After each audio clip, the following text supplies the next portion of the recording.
Hello again. Chris Lee, Blake Lovell, and Max Barr of Southeastern 14 are here to talk some hoops. We'll talk about Monday night's games. We'll lean into Tuesday night's games, tell you what to watch, give you a health update on some key guys. First of all, a reminder, this episode is brought to you by our friends at BetOnline. The holiday season is off and rolling with NFL in full stride, the NBA and NHL hitting midseason form. BetOnline is your number one destination for all your sports wagering info with up-to-the-minute sports wagering news, odds, trends, and predictions.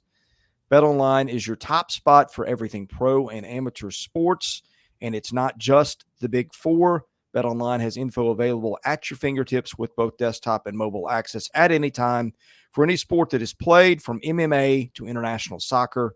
Head to BetOnline today. Remember to use our promo code BELIEVE for your 50% welcome bonus on your first deposit. BetOnline, where the game starts. Well, we went through the seasons that were off and rolling. Blake, what else was off and rolling last night? I assume you're referring to the Must Bus, which has been off and rolling for a little while now after the win over Duke. Has stayed on the road since then, keeping the full tank of gas, and continues to cruise right along with the 97-83 win over Furman. Furman typically a pretty good team, right, under Bob Ritchie. Now, they've played something I was looking at for you. They played a pretty brutal schedule at this point. They've played Liberty, who Liberty's good. They played Princeton on the road, which, Princeton's kind of the talk of the nation right now. They're 8-0. Now they got to play at Arkansas. They did play Belmont, too. So, yeah, it's kind of an interesting schedule at this point. Not surprised, because Bob Ritchie always, I think, schedule's pretty tough in terms of the games they played in the non-conference. But this was a tough test against this Arkansas team, like we said, that had some momentum coming in with the win off of Duke. And by momentum, I mean moving up to number 4 in our power rankings for the week, which I know some people took issue with. But, yeah, I mean, this was, kind of that continued thing from Arkansas, right? You want to see them put back-to-back good performances together, because they really haven't done that this season. They may have won back-to-back games early in the season, right? But even in some of those games where there's Old Dominion and some of the others, just like, it didn't feel like they played as well as they should have. But I thought there was a lot of good things you could take away from this. Obviously getting Tremont Mark back is step one. I mean, in terms of just him being back on the floor after that injury.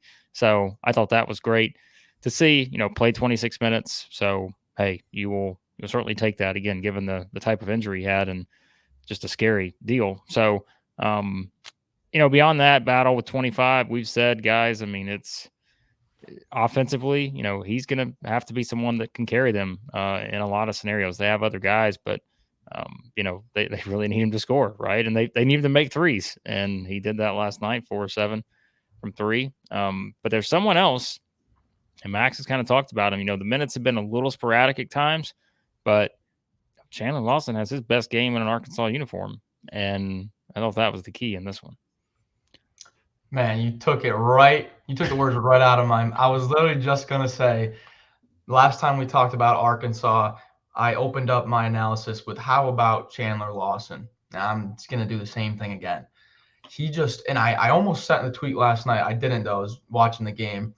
I don't like to tweet too much during the game, but I was just going to say Arkansas just looks better with Lawson on the floor. They just look so much like my analyst, analytics brain is over here, but then I still have the I just love watching college basketball brain. And my I just love watching college basketball brain loves Chandler Lawson. The guy just looks good when he's out there, and the team defense is a little bit more athletic. I really like the defense when Lawson's out there. So, yeah. He's really coming on strong. I think nothing against Mekhi Mitchell. I just think Lawson needs more minutes. I think he's earned them. How about Devo Davis, though? 7, 10, and 8 with no turnovers.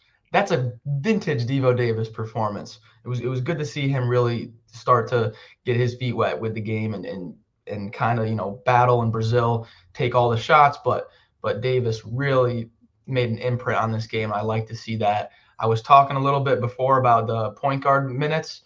Blocker continues to take over those minutes. 24 minutes to L. Ellis's 11. I think that positional battle is pretty much over. I think Blocker's got it. But man, Trevon Brazile goes down with an ankle. Oh, yeah. Man, that just killed me. I tweeted about it this morning. Musk said that it did swell up pretty good, and it's a solid ankle sprain. He didn't mince words. It's a solid sprain. I don't think we'll see him against Oklahoma. Nothing concrete on that yet, but just, hey, good result. 97 points, battle with 20, I think it was 20 points and 3 threes in 5 out of 9 games now. So translated very well. Team's headed in the right direction for sure. Finally starting to look like an Arkansas team.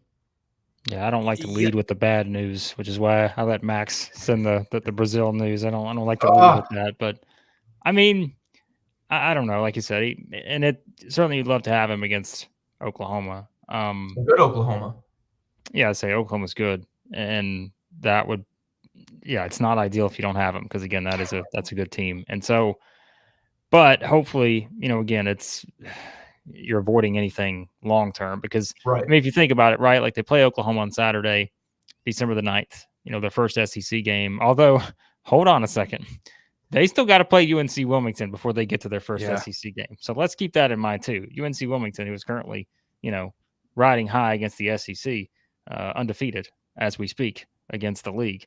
So wouldn't, to take that one away just yet. But so you got a little time there. I mean, I think they should be, they got Lipscomb, Abilene Christian. Like these are not, good programs. So as I say, like Arkansas, they schedule pretty well. And this is one where, we'll see what happens. I don't want to go too far into it just yet, but like I said, it's already pretty good sprain. Maybe hard to bounce back by Saturday, but hopefully good to go after that. Two things here. I think Arkansas's depth is going to start to show a little bit. You mentioned the injury to Brazile, who they didn't have for most of last year, and I think we would all agree that his absence was a reason this team didn't hit the ceiling that I think we thought it could have, because you don't just lose a guy like that and it doesn't leave a mark. But this year they've got Chandler Lawson. They're 7th in the country in block rate, and Lawson's got a lot to do with that. I don't think maybe I've forgotten. They didn't have a guy like that after Brazile went down a year ago. I mean, they had the Mitchell twins, but they weren't really the same type of players.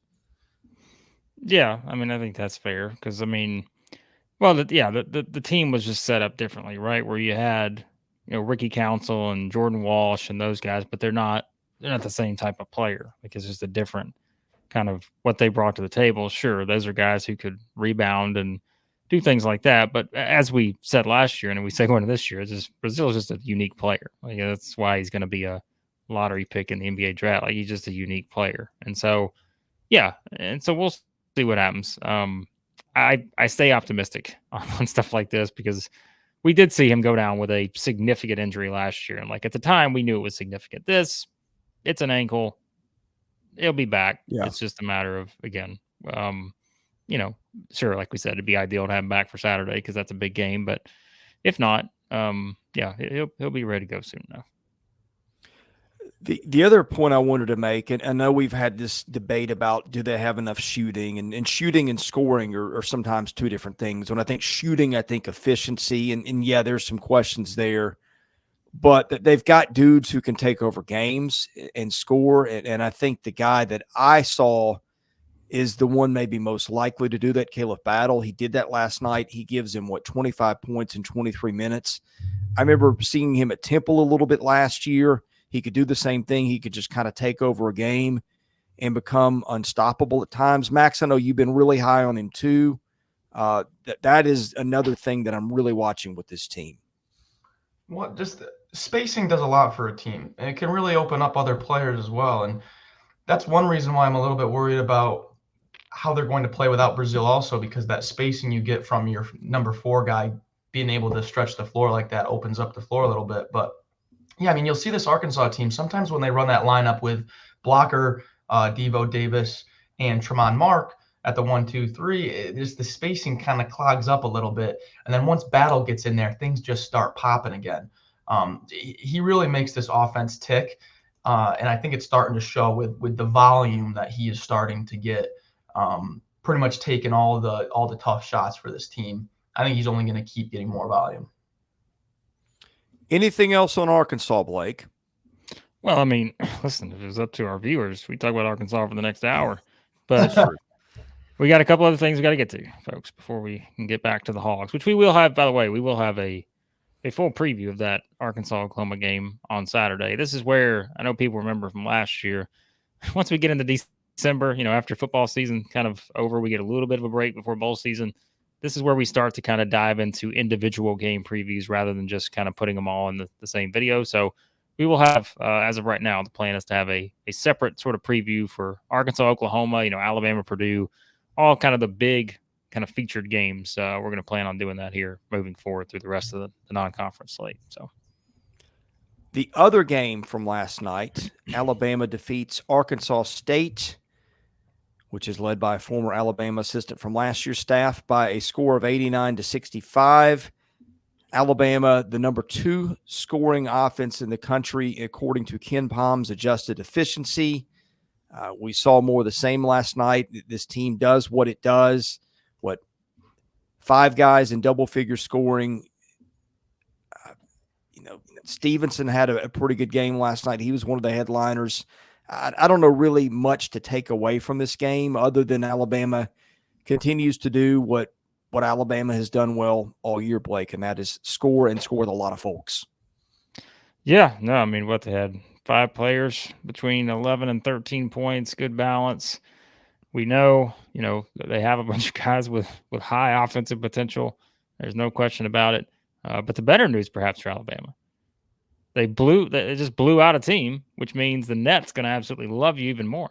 So, I mean, they should have tried to win by 50, right? Because, if you do that, you're sitting in good shape in the net. But, of course, Alabama already leading the way in the SEC in the net. I think they were at 12 yesterday. If you guys think I'm going to check it today, you're out of your mind. But I'm not doing it.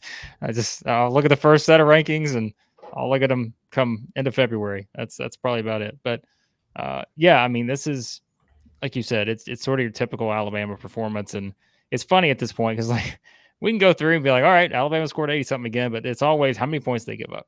And it's like, all right, 65. That's good. That's a step in the right direction. Now, obviously, I know, Brian Hodgson's trying to rebuild Arkansas State there, and they've got a ways to go. We understand that, but still, again, anytime you can see Alabama put together consistent defensive possessions, which I thought they did, in a lot of areas last night, that's a good thing, and that at least helps them, build some confidence on that side of the floor, and knowing that again they're just going to be able to score. And like I said, I mean, they had 5 guys between 11 and 13 points, but they had, was it 7 guys between 8 and 13 points, really, when you look at it, because Griffin had 8, Cosby had 9. So it's just like, yeah, I mean, this was probably what you wanted to see from Alabama. They led by 30 something at one point. Disappointing loss to Clemson, as we talked about last week, but you wanted to kind of get into a flow a little bit in this game, and I thought they did that because we all know what's next, and that is 3 straight games against Purdue, Creighton, and Arizona. I'm glad you mentioned that, Blake, because I think that Nate Oates, I think they didn't cover this game. The spread was 25, and I think they easily could have. And I think Oates really took the gas off here in preparation for these upcoming games. No one played over 27 minutes. He played his bench guys a lot. Took Grant Nelson out early. He said Nick Pringle is expected back for Purdue, said he had a good practice the other day. So I think this was a real okay, guys, let's get a good win, but we got Purdue coming up here on the weekend. Let's get ready. And I like that. I really do like that because I think a lot of people are going to be doubting Alabama. Oh, they can't defend Edey and all this. I think Oates is going to some little feeling. I got a little tingly sense. Alabama might come ready for this Purdue game. We get that checked out, Max. By the way, I just want to say something. All right, I know what I just said 3 minutes ago, but I'm sorry, I lied. I am checking the net rankings. You stole my thunder because I was going to spring that on you and just watch you go ballistic. Well, listen, I told you Alabama did not win by enough points. They only won by 24. So you know what that means. That means you've got to move down 5 spots in the net. And so Alabama, I apologize. You are no longer the number 1 SEC team in the net. You are now the 3rd SEC team in the net. Texas A&M and Tennessee both moved up by virtue of not playing a game. Meanwhile, you won by 24 and you moved down 5 spots. Congratulations. Net rankings. That's Flawless. stinks right now. I can't Now, stand now to be fair, don't you think there's some other movement in what teams that Alabama has played have done? No, I don't think so. You don't think that at all? No way. No chance. Please get out of here with that. So if a team they beat looks worse than we thought by virtue of other results, you don't think that take? No, I don't think so. Max, you still got to deal with here. When this man makes up his mind. What's that? I said, does the net know that Alabama was up by 21 at half and stopped playing halfway through the second half? The net knows all.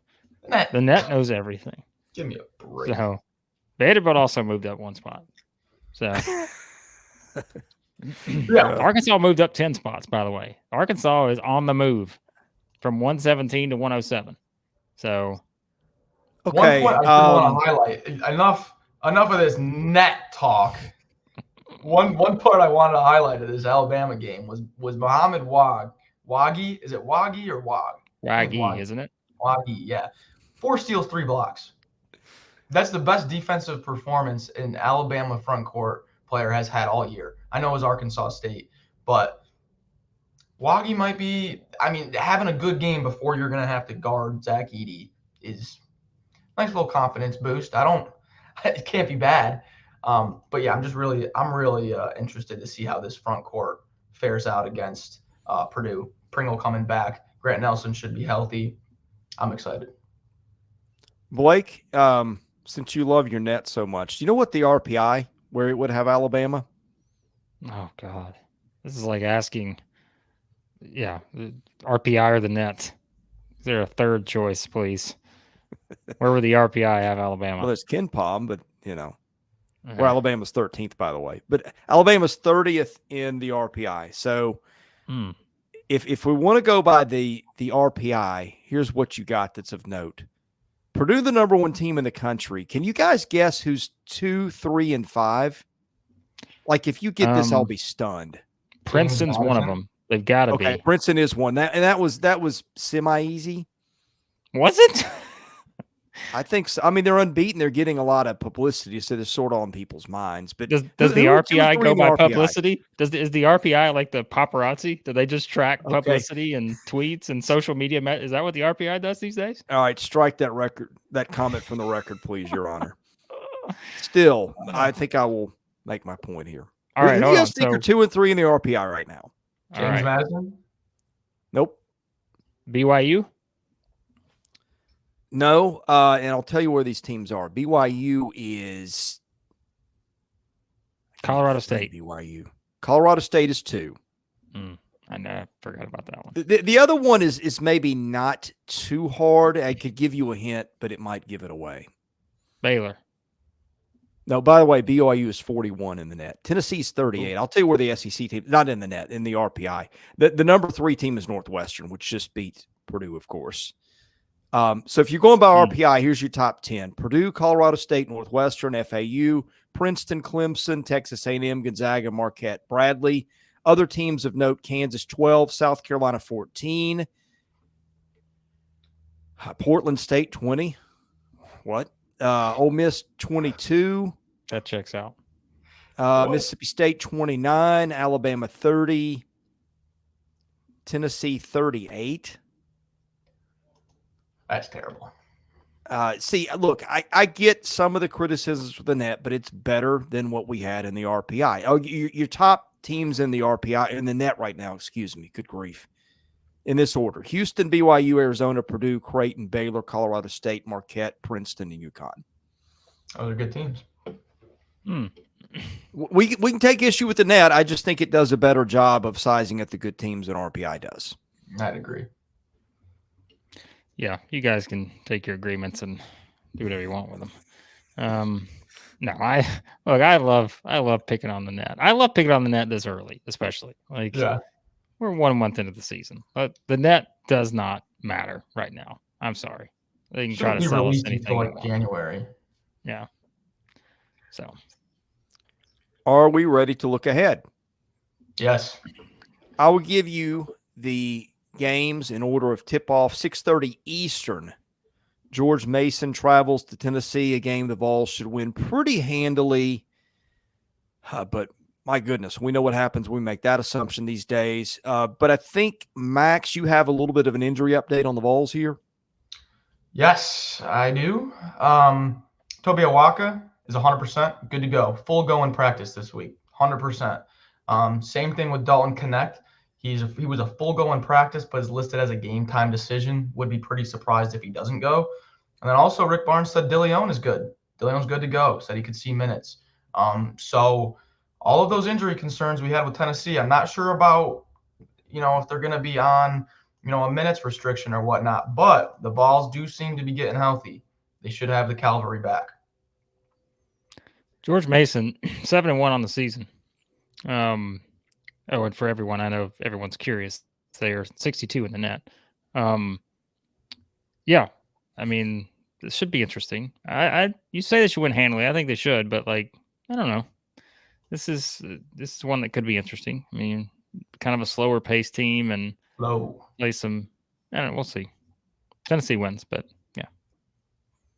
Tennessee's a 15-point favorite, according to KenPom. Anything else on this one before we go next?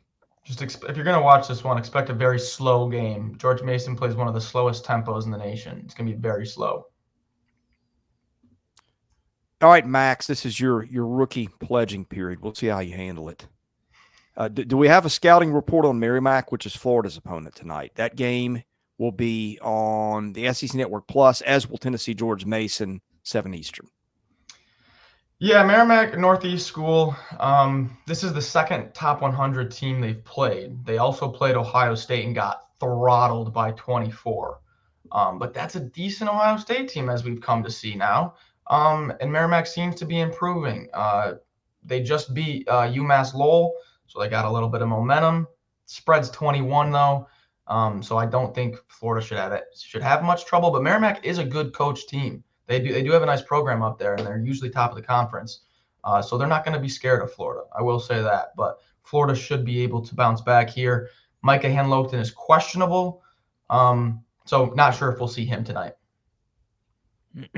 I have nothing to add. Nice. All right, next up, Georgia Tech and Georgia. Give me the Gators. Give me the Gators. We'll take the Gators. We'll take the Vols too. Georgia Tech and Georgia. Now, this is a much more interesting game than I would have thought a week ago. I remember Max and I just trashed Georgia Tech last week. Gave the Yellow Jackets zero chance to beat Mississippi State, and then what happened? Georgia Tech has started winning games. You can see this one 7:30 Eastern on the SEC Network. Blake, I'll start here. What have you got on this one? This is must-see TV if you're talking about basketball games in the SEC for the night. I mean, yeah, Georgia Tech's won 2 games in a row and 2 good wins over Mississippi State and Duke.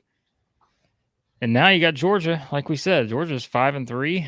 They played probably one of the toughest schedules of anybody in the SEC to this point. Just based on how many power conference teams they played so far. And, add this one to the mix that, like you said, looks a lot more interesting now. I mean, think about it. Coming into the season, we'd have looked at Georgia, Georgia Tech, and Clemson, South Carolina and said, boy, those are football games. All right, but now, these are 2 pretty significant games for, all parties. So, so I think this is one that could be a lot of fun. This would be huge for Georgia. I mean, again, to beat a team that just beat Duke and beat Mississippi State. And like we said, Georgia's kind of a team that the rest of their non-conference schedule, they're not going to get any kind of boost from that. It's only going to hurt them if they lose. And so, this is a big one, knowing that, you've got 5 straight home games here before you start SEC play at Missouri. And so this is a big game for the Dogs. And I'm just curious to see if they can kind of put it together, because we know they've started to put some things together. And obviously I feel like rebounding is always something we talk about with this team going back to game 1, but I'm excited for this one. I think this should be interesting. From a betting standpoint, this line opened at 5.5 and moved down a point to 4.5. All signs are pointing to this thing being a close game. And I think a big reason why is just the way Georgia Tech defense has been set up this year with freshman Bayan Dogo. He's really coming on strong. He's third in the ACC in block percentage, and that's been having a big factor in their defense. They protect the rim really well.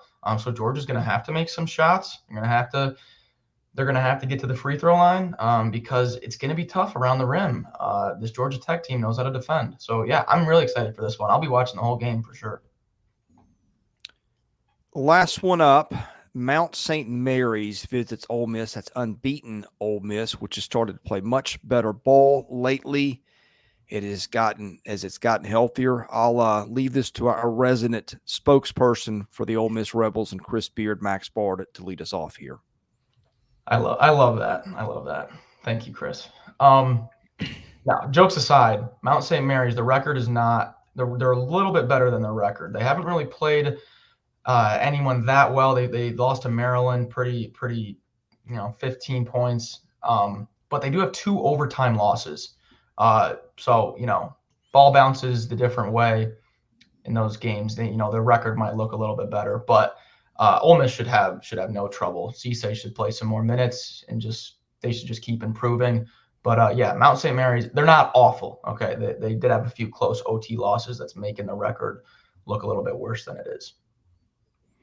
Well, they're 292 in the net, for those of you out there curious. We like to keep track of that here at Southeastern 14.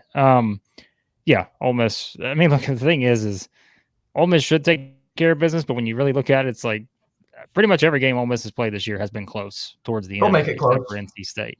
I think every other game they've won has been by 11 points or less, or fewer. Excuse me, to the grammatical error there. Detroit Mercy, they beat by 1, Sam Houston State by 3, Temple by 3, Memphis by 3. So I feel like it may be close no matter what. But yeah, Ole Miss should get the win here. And yeah, I mean, what do we say, right? Like we haven't already said in the power rankings and all that about Ole Miss. They just keep winning games, and other SEC teams have dropped games they shouldn't. Ole Miss doesn't want this to be the first one. So yeah, Rebels should take care of business. You notice how our man got in his shot at the net on that one? Oh, actually, I apologize. I didn't mean to do that. Actually, you know what I did? I made a mistake on my part. I also didn't include Ole Miss's net ranking, which is 94 at the moment. They are 94 in the net, just so everyone knows. This could be a huge game changer for the net for Ole Miss. So, either win by 50 or lose, and you can move up 25 spots or down 80 spots is my guess. So, no comment. All right. This has been fun. Any parting thoughts, gentlemen? I'll start with Max. Just, folks, watch that Georgia game. Watch that Georgia game, please, because they're not usually on prime time. It's a 7:30 game on SEC Network. It's going to be a good one. Please watch that Georgia game. Yep, the Georgia Bulldogs, 148 in the nets. They have got a big game on their hands in this one. So a big opportunity for Mike White's team. And yeah, this is the game of the night against the 142 net ranked Georgia Tech Yellow Jackets. So give them a watch. All right. This has been. By the way, the NCAA is not paying me to push the net because, the NCAA has already put all their money in on Alabama over Florida State in the college football playoff ranking. So they don't have any money left to pay me to advertise. Oh, man. So. Where did that come from? Well, isn't that you haven't been on Twitter? You haven't been on social media? Like that's the word. That's what I avoided a lot of times. That's the word is, but sorry, too soon. I apologize. Edit that out, Max. I apologize. Leave it in. Leave it in. I'm here for it. NCAA is not paying me to promote the net rankings, which, by the way, in case you were not aware of the net rankings, number 1 in the net as of today is the Houston Cougars, followed by. Is BYU the Cougars as well? I read it. Yeah, I read the top 10 earlier. So we've got 2 Cougars in the top 2 right now in the net. So the net, I seem to believe, is biased towards the Cougars. Clearly. I think it is. If they're 1-2 right now. So that's the only logical takeaway we can I agree. I agree. It's the only logical explanation. Like there's no other logic that can be applied. So all right, we're here with all this keen and valuable analysis most every day. Best way to find us hit that subscribe button, hit the like button. Of course, we cover football, baseball, and basketball in depth. For Max Barr and Blake Lovell, I'm Chris Lee. This has been SEC Basketball Talk presented by BetOnline.